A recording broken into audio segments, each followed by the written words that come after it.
દ્વારકામાં વહેલી સવારથી જ હવામાન વિભાગની આગાહી મુજબ વાદળછાયું વાતાવરણ છવાયું હતું, જેની સાથે જ ઝરમર વરસાદની શરૂઆત થઈ ગઈ છે.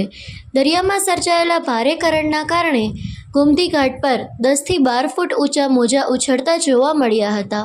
સુરક્ષાના ભાગરૂપે ગોમતી ઘાટ પર પોલીસ જવાનોનો ચુસ્ત બંદોબસ્ત ગોઠવી દેવામાં આવ્યો છે અને દર્શનાર્થે આવતા યાત્રિકોને ઘાટથી દૂર ખસેડવામાં આવ્યા છે.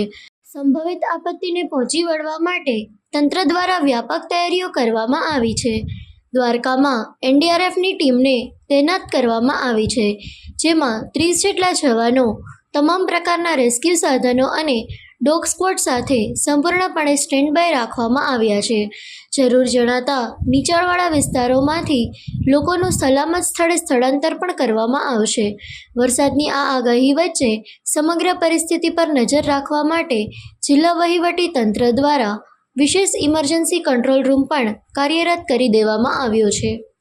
सर, मैं team commander inspector Vijay Singh सोंदलिया, जो एससीओसी गांधीनगर के आदेशानुसार कमांडेंट 06 के एनडीआरएफ के निर्देशानुसार जो मानसून सत्र के दौरान जो हमारी तैनाती होती है, उसमें हम जो देवभूमि द्वारका में हम डिप्लॉयमेंट हैं.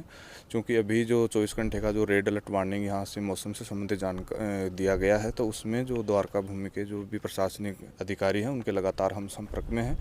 अगर कहीं भी FWR से संबंधित या कोई भी आपदा से संबंधित कोई इमरजेंसी घोषित होती है तो हम उसके लिए तत्परता के साथ यहाँ मुस्तैद हैं.